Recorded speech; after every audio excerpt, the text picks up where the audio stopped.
காட்சிப்படுத்தக்கூடிய வல்லமை வந்துவிட்டால் அது உன்னை நோக்கி வந்து சேரும். இது பிரபஞ்ச ரகசியம். எல்லா இடத்திலையும் சொல்ற விஷயத்தை இன்னைக்கும் சொல்றேன்.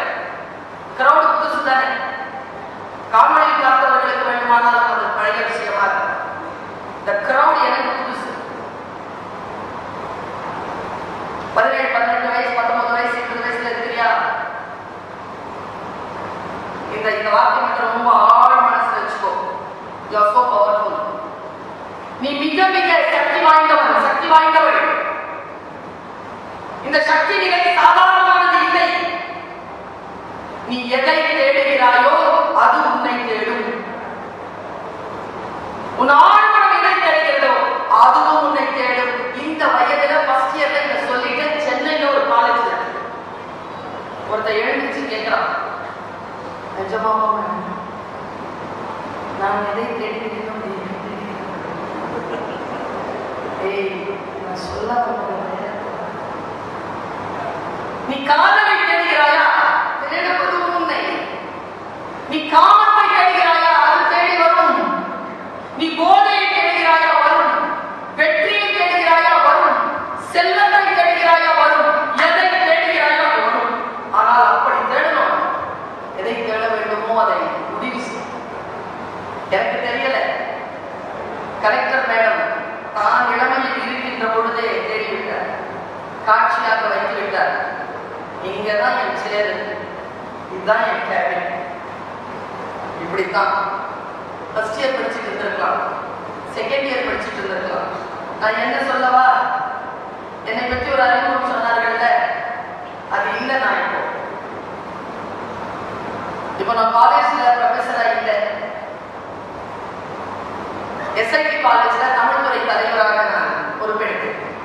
பெரிய நீண்ட பயணம், 25 வருஷம். பென்சில் இருந்து ஆரம்பிச்ச பிடி டீச்சர் வந்து உட்கார்ந்த. தமிழ் ரொம்ப பிடிக்கும். பிடி டீச்சரா போற ஒரு தமிழ் கிளாஸ் ஃப்ரீயா இருந்தது மேடம். உள்ள நுழைஞ்சிட்டேன். வெயில உட்கார முடியல. உள்ள நுழைஞ்ச உடனே என்ன கிளாஸ்மான்னு கேட்டேன். திருக்குறள்னாங்க. என்ன அதிகாரம்? ஒழுக்க முடியும். எத்தனை பாட்டு நடத்திருக்காங்க? 3. 4வது பாட்டு நான் நடத்தவான்னு கேட்டேன். பசங்க சிரிச்சாங்க. நடத்துங்க மேடம். அதுக்குள்ள கிளாஸ் டீச்சர் வந்துட்டாங்க, தமிழ் டீச்சர். பிடி டீச்சர் தான் டியூட்டி பண்ணுங்க. ஏன் கிளாஸ் பண்ணுவாங்க? உங்க வேலையெல்லாம் நீங்க செய்யணும். கோ. நான் அந்த வகுப்பை விட்டு வெளியேறின பிள்ளைகளா, உன் வயதிலிருந்து ஒரு 3-4 வயது சேர்த்து வைத்துக்கொள். அவ்வளவுதான் எனக்கு வயது. அந்த வகுப்பில் இருந்து வெளியேறுகின்ற பொழுது என் ஆழ் மனதில் தமிழின் மீது நான் வைத்திருந்த பாசம், அதை வகுப்பெடுக்க முடியவில்லையே என்கிற கவலையும், நான் எந்த நிலையில் இருக்கிறேன், நான் பிடி டீச்சர் கிடையாது, அது என் வாழ்க்கையின் இலக்கு அல்ல, தமிழ் தானே என் இலக்கு, நான் ஏன் இன்னும் அங்கே செல்லவில்லை என்று யோசித்துக் கொண்டே அந்த வாசலுக்கு வெளியே வந்தேன். எம்ஏ முடிச்சேன்.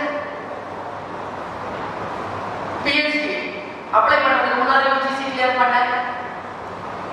பிஹெச்டி கொடுக்கறதுக்கான வேலைகள் வெறும் சிரமங்கள் கொடுத்துட்டு எஸ்ஐடி காலேஜ்ல இருந்து ஒரு அழைப்பு வருது, நீங்க அங்க வந்து லெக்சரரா ஜாயின் பண்ணலாம், உங்களுக்கு அந்த தகுதி இருக்குன்னு. நான் அப்ளை பண்றேன், எனக்கு கடிதம் வருது.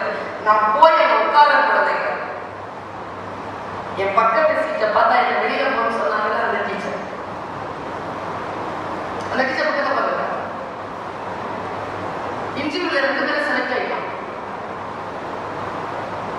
ஆனா நான் பிஎஸ்சி முடிச்சிருந்தேன். அப்போ ஜாயின் பண்ணும்போது அவங்க பிஎஸ்சி முடிக்கல. அதனால அவங்க என் பேர் முதல்ல, அவங்க பேர் கீழே. எனக்கு நான் அவர்கள் ஒரே 19 ஆண்டுகள் படிக்கிறேன். நீ எதனால் வெளியேற்றப்பட்டாய்? அதற்குள் உன் அளவு இருக்கிறதா? நீ அவமானப்பட்டிருக்கிறாயா? குறித்து வைத்துக்கொள். அதில் அறமும் ஒழுக்கமும் ஆழ் சிந்தனையும் ஒரு வெறியும் இருந்தால் உன் கனவு உன் காலடி தேடி வரும்.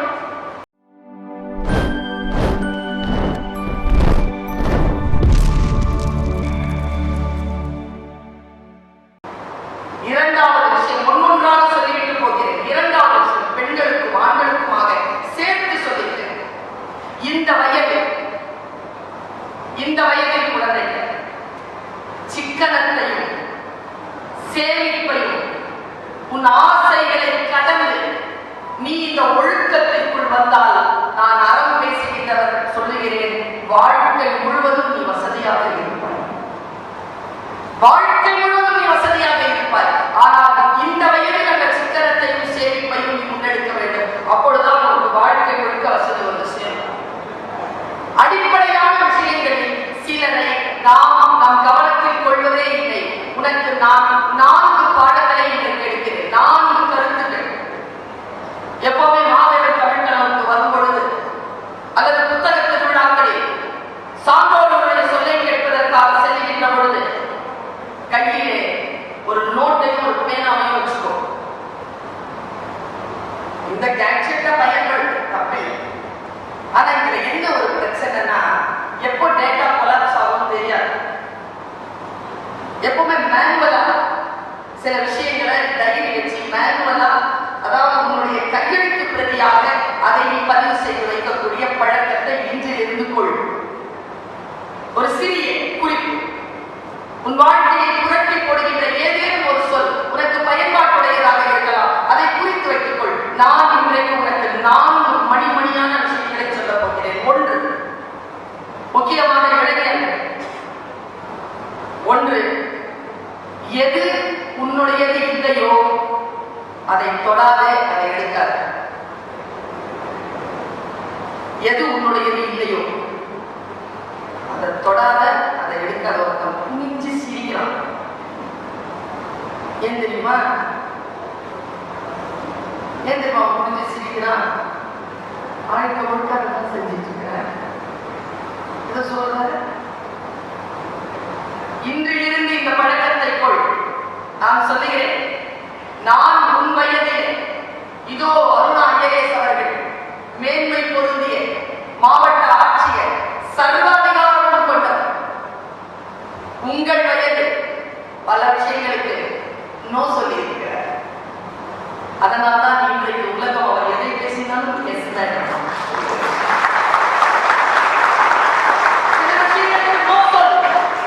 ரொம்ப கஷ்டம். உனக்குள் வருகின்ற ஹார்மோன்ஸ் இருக்குல்ல, உனக்குள் வருகின்ற ரசாயனங்களை நீ கண்ட்ரோல் பண்றது யார் கண்ட்ரோல் பண்ணுகிறார்களோ அவர்கள் தான் தலைவர்களாக வருகிறார்கள். அவர்கள் பேச்சை தான் இந்த உலகம் கேட்கிறது. முதலில் எது உன்னுடையது இல்லையோ அதை தொடாத, அதை எடுக்காத. முதல் ரூல். இரண்டாவது விதி, எது சரி இல்லையோ அதை செய்யாத. எது சரி இல்லைன்னு தெரியும், ஆழ் மனதுக்கு தெரியும். நான் ஒரு குரலை சொல்லுகிறேன், அந்த குரலை திருப்பி சொல்லுவேன். தன்னெஞ்சறிவது, சொல்லுங்க சத்தமா. தப்பி தன்னெஞ்சே அப்படின்னா என்ன பார்க்க? சும்மா தெரிஞ்சது சொல்லு. என்ன அர்த்தம்? பாய்ஸ் ஆரஞ்சு ஷர்ட், அடுத்தவங்களை டிஸ்டர்ப் பண்றேன். 25 வருஷமா நான் ஸ்கூல் காலேஜ்ல டீச்சரா இருந்திருக்கேன். என் கிளாஸ்ல இது வரைக்கும் யாரும் ஃபெயிலாக இருந்தாங்க, ஃபெயிலாக விட்டது இல்லைம்மா. ஆரஞ்சு ஷர்ட்டால் உட்கார முடியல, துடிக்கிறார், தவிக்கிறார். நான் சொல்லட்டுமா, 2 பேர்கிட்ட மட்டும் ஜாக்கிரதையா இரு. யாரும் கவலைப்படாத, 2 பேர்கிட்ட மட்டும் ஜாக்கிரதையா இரு. உன் வாழ்க்கை சீரழிக்கிறதுலே இளையத்தை உனக்கு கொடுத்துருக்கோம். ஒன்று வலது புறத்தை உட்காந்துருக்கு, இன்னொன்று இடது புறத்தை உட்காந்துருக்கு. இந்த இளமையான பருவத்தில் மட்டும் இந்த 2 பேரோட மட்டும் ஜாக்கிரதையா இருக்கு. அதெல்லாம் சொல்லி கொடுக்குறாங்க. ஏய், இதெல்லாம் அப்புறமா பார்த்துக்கலாம், இதெல்லாம் அப்புறமா பார்த்துக்கலாம். மேடம், நீங்க அப்புறமா வேலை செய்யுங்க madam. You are distracting the crowd. எந்த வேலையா இருந்தாலும் நான் பேசுறதுக்கு அப்புறமா பண்ணிக்கோங்க மேடம். நீங்கள் மேடைக்கு தெரியாமல் தான் எல்லோருக்கும் தருகிறீர்கள். நீங்கள் தருவது கிரவுண்டுக்கு தெரிகிறது. Stay alert, my dear children. வாழ்க்கை நமக்கு வாய்ப்புகளைத்தான் தரும், வெற்றியை தராது. வாய்ப்புகளை யார் ஒருவர் பயன்படுத்திக் கொள்கிறோமோ அவர்கள்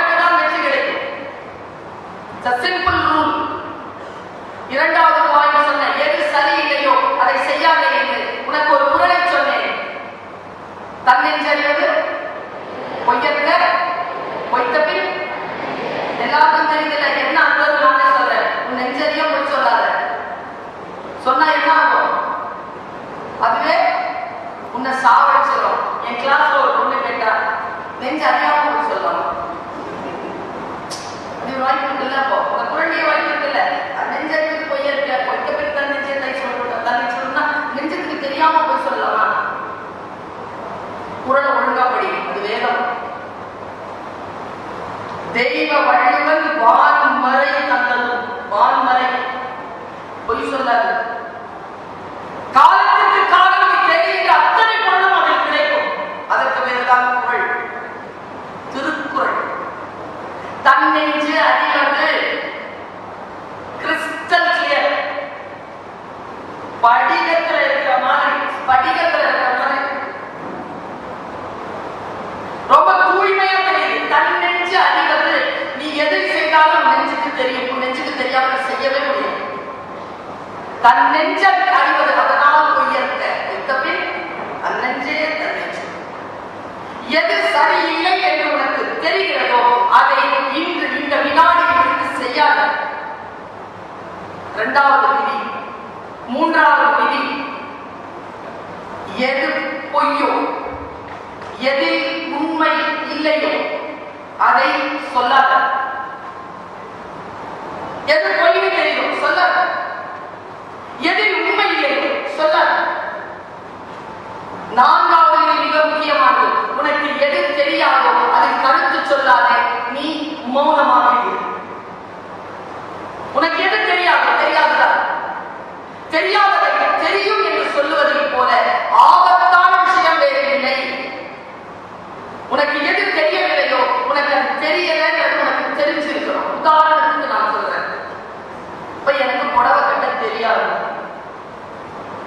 பிடிச்சுக்கோங்க. எனக்கு புடவை கட்ட தெரியாது. எனக்கு புடவை கட்ட தெரியாதுன்னு எனக்கு தெரியாது. நான் என்ன பண்ணுவேன்? கட்டிட்டு வந்து அவமானப்படுவேன். தெரியாதது என்பது எனக்கு தெரியாது, அதை நான் கற்றுக்கொள்ள வேண்டும் என்று முடிவு செய். உன் கனவை நீ அடைவாய். முதல்ல அம்மா உனக்கு மிக சூட்சுமமான இன்னொரு கருத்தை சொல்லித் தருகிறேன். நீ எதை கனவு காண்கிறாயோ, எதில் நீ இருக்க வேண்டும் என்று நினைக்கிறாயோ, எங்கே இருக்க வேண்டும் என்று நினைக்கிறாயோ, முதலில் அதை காட்சிப்படுத்திப்பார். உன்னுடத்தில், உன் ஆழ்மனத்தில் காட்சிப்படுத்தக்கூடிய வல்லமை வந்துவிட்டால் அது உன்னை நோக்கி வந்து சேரும். இது பிரபஞ்ச ரகசியம். எல்லா இடத்திலையும் சொல்ற விஷயத்தை இன்னைக்கும் சொல்றேன். கிரௌடு புதுசு தானே, காணொலியில் பார்த்தவர்களுக்கு வேண்டுமானாலும் அது பழைய விஷயமா இருக்கும். இந்த கிரௌட் எனக்கு புதுசு. 17, 18 வயசு, 19 வயசு, 20 வயசுல இருக்கிறியா? இந்த வார்த்தை மட்டும் ரொம்ப ஆழ் மனசுல வச்சுக்கோ. You are so powerful. நீ மிக மிக சக்தி வாய்ந்தவன், சக்தி வாய்ந்தவள். இந்த சக்தி நிலை சாதாரணமானது இல்லை. நீ எதை தேடுகிறாயோ அது உன்னை தேடும். உன் ஆழ்மனம் எதை தேடுகிறதோ அதுவும் உன்னை தேடும். இந்த வயதுல ஃபர்ஸ்ட் இயர்ல இதை சொல்லிட்டு சென்னையில ஒரு காலேஜ்ல ஒருத்தர் எழுந்துச்சு கேட்கிறான், நிஜமாமா நான் எதை தேடுகிறேன்? நான் சொல்ல நீ காதலை தேடுகிறாயா? தேடுவது உண்மை. நீ காமத்தை தேடுகிறாயா? அது தேடி வரும். நீ போதையை தேடுகிறாயா? வரும். வெற்றியை தேடுகிறாயா? வரும். செல்வத்தை தேடுகிறாயா? வரும். எதை தேடுகிறாயா? வரும். ஆனால் அப்படி தேடணும். எதை தேட வேண்டுமோ அதை முடிவு செய். எனக்கு தெரியல. கலெக்டர் மேடம் தான் இளமையில் இருக்கின்ற பொழுதே தேடிவிட்டார், காட்சியாக வைத்து விட்டார். இங்கதான் என் சேரு, இதுதான் என் கேபின்.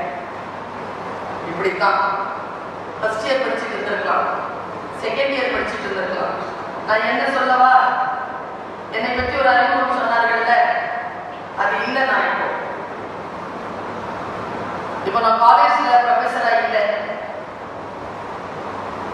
எஸ்ஐடி காலேஜ்ல தமிழ் துறை தலைவராக நான் பொறுப்பெடுத்தேன்.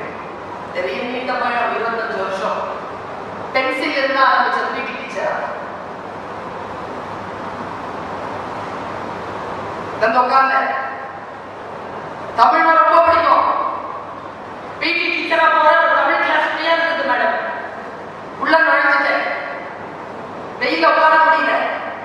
உள்ள நுழைஞ்ச உடனே என்ன கிளாஸ்மான்னு கேட்டேன். திருக்குறள்னாங்க.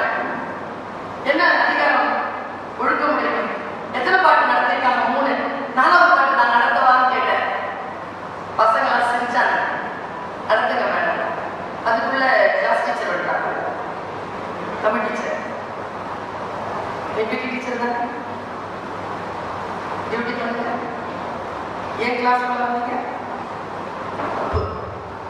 உங்க வேலையை தான் நீங்க செய்யணும். கோ.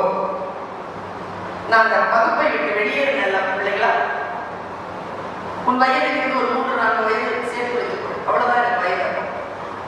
அந்த அந்த வகுப்பில் இருந்து வெளியேறுகின்ற பொழுது என் ஆழ் மனதில் தமிழின் மீது நான் வைத்திருந்த பாசம், அதை வகுப்பெடுக்க முடியவில்லையே என்கிற கவலையும், நான் எந்த நிலையில் இருக்கிறேன், நான் பிடி டீச்சர் கிடையாது, அது என் வாழ்க்கை இலக்கு அல்ல, தமிழ் தானே என் இலக்கு, நான் ஏன் இன்னும் அங்கே செல்லவில்லை என்று யோசித்துக் கொண்டே அந்த வாசலுக்கு வெளியே வந்தேன்.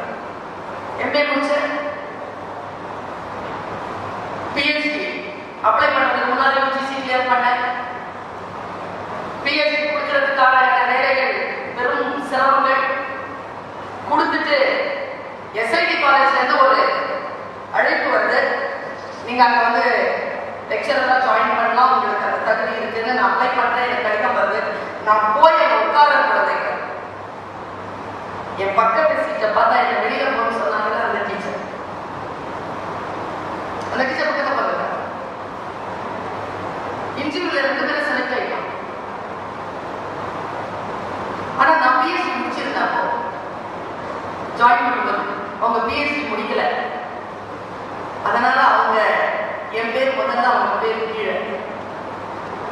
எனக்கு நான் அவர்கள் ஒரே பிள்ளை, 19 ஆண்டுகள் படிக்கணும். நீ எதனால் வெளியேற்றப்பட்டாய்? அதற்குள் உன் அளவு இருக்கிறதா? நீ அவமானப்பட்டிருக்கிறாயா? குறித்து வைத்துக் கொள். அதில் அறமும் ஒழுக்கமும் ஆள் சிந்தனையும் ஒரு வெறியும் இருந்தால் உன் கனவு உன் காலடி தேடி வரும், உன் வாசல் தேடி வரும். பிடி டீச்சர், விரிவுரையாளர், துணை பேராசிரியர், இணை பேராசிரியர், துறை தலைவராக உட்கார்ந்து இருக்கும் பொழுது அரசு பணியாளை ஒன்று வந்தது. 3 ஆண்டுகள் நீங்கள் இந்த கல்லூரியில் இருந்து விடுபட வேண்டும். உலக தமிழ் சங்கம் என்கிற தமிழ்நாடு அரசு நிறுவனம் மதுரையில் இயங்குகிறது. அது உலகத்தில் இருக்கக்கூடிய தமிழ் சங்கங்களை ஒன்றிணைக்கக்கூடிய ஒரு பெரிய இயக்கம். அந்த இயக்கத்திற்கு உங்களை நாங்கள் துணைத் தலைவராகவும் இயக்குநராகவும் நியமித்திருக்கிறோம். நாட்களுக்கு முன்னால் தான் முதலமைச்சரை சந்தித்து வாழ்த்து பெற்று வந்திருக்கிறேன். குழந்தைகளை வெறியோடு இருங்கள். எதை நீங்கள் அடைய வேண்டும் என்று நினைக்கிறீர்களோ ஆழ் மனதில் அதற்கான வெறி மட்டுமல்ல, அதற்கான பிரிப்பரேஷன், அதற்கான தயாரிப்பு, அதற்கான உழைப்பு, அந்த உழைப்பில் ஒரு கணக்கு பின்னகராது.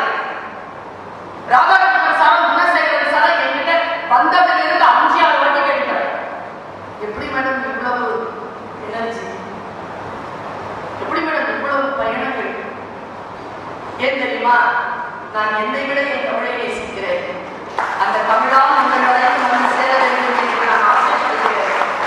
அந்த எனர்ஜி இருக்கின்ற வரைக்கும் இது நடந்து கொண்டே இருக்கும். உளரென்னும் மாத்திரைய ரல்லால் பயவா கடனையர் கல்லா தவர் முயுவ விளக்க உரை கல்லாதவர் உயிரோடிருக்கின்றனர் என்று சொல்லப்படும் அளவினரே அல்லாமல் ஒன்றும் விளையாத கடல் நிலத்துக்கு ஒப்பாவர். சாலமன் பாப்பையா விளக்க உரை படிக்காதவர் உடலால் இருப்பவர் என்று சொல்லும் அளவினரே அன்றி எவர்க்கும் பயன்படாதவர், ஆதலால் விளைச்சல் தராத கடல் நிலத்துக்கு ஒப்பாவர். கலைஞர் விளக்க உரை கல்லாதவர்களை கடநிலத்திற்கு ஒப்பிடுவதே பொருத்தமானது. காரணம், அவர்கள் வெறும் நடைப்பிணங்களாகவே கருதப்படுவார்கள்.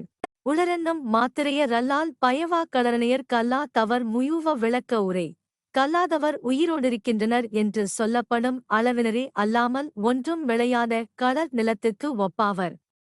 சாலமன் பாப்பையா விளக்க உரை படிக்காதவர் உடலால் இருப்பவர் என்று சொல்லும் அளவினரே அன்றி எவர்க்கும் பயன்படாதவர், ஆதலால் விளைச்சல் தராத கடல் நிலத்துக்கு ஒப்பாவர்.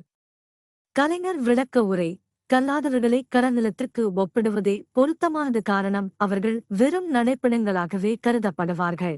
உளரென்னும் மாத்திரைய ரல்லால் பயவா கடனையர் கல்லா தவர் முயுவ விளக்க உரை கல்லாதவர் உயிரோடிருக்கின்றனர் என்று சொல்லப்படும் அளவினரே அல்லாமல் ஒன்றும் விளையாத கடல் நிலத்துக்கு ஒப்பாவர். சாலமன் பாப்பையா விளக்க உரை படிக்காதவர் உடலால் இருப்பவர் என்று சொல்லும் அளவினரே அன்றி எவர்க்கும் பயன்படாதவர், ஆதலால் விளைச்சல் தராத களர் நிலத்துக்கு ஒப்பாவர். கலைஞர் விளக்க உரை. கல்லாதவர்களை களநிலத்திற்கு ஒப்பிடுவதே பொருத்தமானது. காரணம், அவர்கள் வெறும் நடைப்பிணங்களாகவே கருதப்படுவார்கள். உளரென்னும் மாத்திரையர் அல்லால் பயவா களரணையர் கல்லா தவர் முயூவ விளக்க உரை.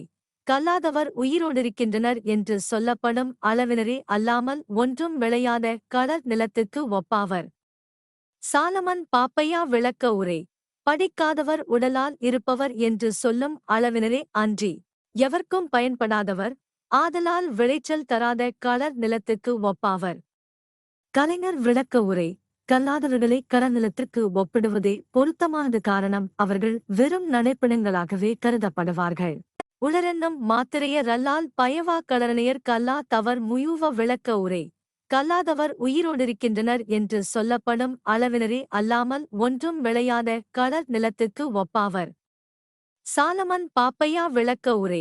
படிக்காதவர் உடலால் இருப்பவர் என்று சொல்லும் அளவினரே அன்றி எவர்க்கும் பயன்படாதவர், ஆதலால் விளைச்சல் தராத களர் நிலத்துக்கு ஒப்பாவர். கலைஞர் விளக்க உரை. கல்லாதவர்களை களநிலத்திற்கு ஒப்பிடுவதே பொருத்தமானது. காரணம், அவர்கள் வெறும் நடைப்பிணங்களாகவே கருதப்படுவார்கள். உளரென்னும் மாத்திரையர் அல்லால் பயவா களரணையர் கல்லா தவர் முயூவ விளக்க உரை. கல்லாதவர் உயிரோடிருக்கின்றனர் என்று சொல்லப்படும் அளவினரே அல்லாமல் ஒன்றும் விளையாத களர் நிலத்துக்கு ஒப்பாவர். சாலமன் பாப்பையா விளக்க உரை. படிக்காதவர் உடலால் இருப்பவர் என்று சொல்லும் அளவினரே அன்றி எவர்க்கும் பயன்படாதவர், ஆதலால் விளைச்சல் தராத களர் நிலத்துக்கு ஒப்பாவர். கலைஞர் விளக்க உரை. கல்லாதவர்களை களநிலத்திற்கு ஒப்பிடுவதே பொருத்தமானது. காரணம், அவர்கள் வெறும் நடைப்பிணங்களாகவே கருதப்படுவார்கள். உளரென்னும் மாத்திரையர் அல்லால் பயவா களரணையர் கல்லா தவர் முயூவ விளக்க உரை. கல்லாதவர் உயிரோடிருக்கின்றனர் என்று சொல்லப்படும் அளவினரே அல்லாமல் ஒன்றும் விளையாத களர் நிலத்துக்கு ஒப்பாவர். சாலமன் பாப்பையா விளக்க உரை. படிக்காதவர் உடலால் இருப்பவர் என்று சொல்லும் அளவினரே அன்றி எவர்க்கும் பயன்படாதவர், ஆதலால் விளைச்சல் தராத களர் நிலத்துக்கு ஒப்பாவர். கலைஞர் விளக்க உரை. கல்லாதவர்களை களநிலத்திற்கு ஒப்பிடுவதே பொருத்தமானது. காரணம், அவர்கள் வெறும் நடைப்பிணங்களாகவே கருதப்படுவார்கள். உளரென்னும் மாத்திரையர் அல்லால் பயவா களரணையர் கல்லா தவர் முயூவ விளக்க உரை. கல்லாதவர் உயிரோடிருக்கின்றனர் என்று சொல்லப்படும் அளவினரே அல்லாமல் ஒன்றும் விளையாத களர் நிலத்துக்கு ஒப்பாவர். சாலமன் பாப்பையா விளக்க உரை. படிக்காதவர் உடலால் இருப்பவர் என்று சொல்லும் அளவினரே அன்றி எவர்க்கும் பயன்படாதவர், ஆதலால் விளைச்சல் தராத களர் நிலத்துக்கு ஒப்பாவர். கலைஞர் விளக்க உரை. கல்லாதவர்களை களநிலத்திற்கு ஒப்பிடுவதே பொருத்தமானது. காரணம், அவர்கள் வெறும் நடைப்பிணங்களாகவே கருதப்படுவார்கள். உளரென்னும் மாத்திரையர் அல்லால் பயவா களரணையர் கல்லா தவர் முயூவ விளக்க உரை. கல்லாதவர் உயிரோடிருக்கின்றனர் என்று சொல்லப்படும் அளவினரே அல்லாமல் ஒன்றும் விளையாத களர் நிலத்துக்கு ஒப்பாவர். சாலமன் பாப்பையா விளக்க உரை. படிக்காதவர் உடலால் இருப்பவர் என்று சொல்லும் அளவினரே அன்றி எவர்க்கும் பயன்படாதவர், ஆதலால் விளைச்சல் தராத களர் நிலத்துக்கு ஒப்பாவர். கலைஞர் விளக்க உரை. கல்லாதவர்களை களநிலத்திற்கு ஒப்பிடுவதே பொருத்தமானது. காரணம், அவர்கள் வெறும் நடைப்பிணங்களாகவே கருதப்படுவார்கள்.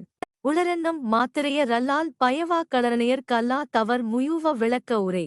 கல்லாதவர் உயிரோடிருக்கின்றனர் என்று சொல்லப்படும் அளவினரே அல்லாமல் ஒன்றும் விளையாத களர் நிலத்துக்கு ஒப்பாவர். சாலமன் பாப்பையா விளக்க உரை.